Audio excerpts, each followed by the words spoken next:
and then the other question, a verification. Yesterday, it was said that the United States government, that the White House does not consider the Taliban to be a terrorist organization. I'm just wondering how that's consistent with what I believe is the designation that the Treasury Department has on its list of specially designated terrorist groups, which clearly lists the Taliban. So, does the administration consider the Taliban a terrorist organization or not?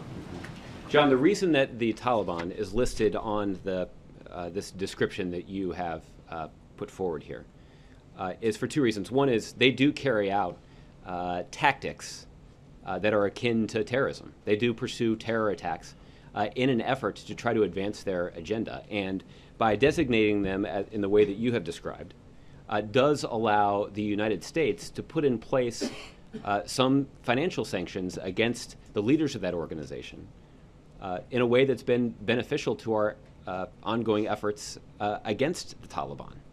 Now, what's also true, though, John, is that it's important to draw a distinction between the Taliban and al-Qaeda.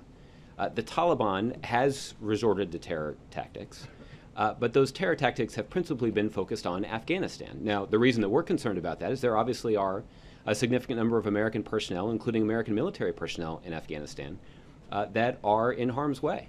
The Taliban is a very dangerous organization, and what the president has pursued is a clear strategy for building up the central government of Afghanistan and the Afghan security forces so that they could be responsible for security in their own country and take the fight to the Taliban.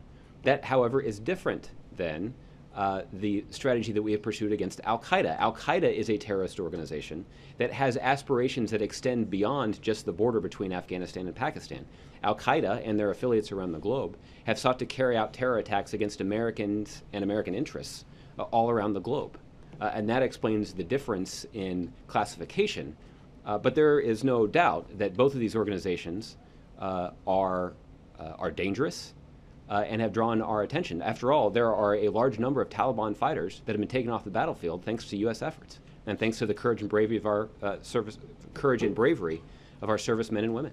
So if I'm hearing you correctly, you're saying that the Taliban engages in, quote, tactics akin to terrorism, but you don't actually consider them a terrorist group.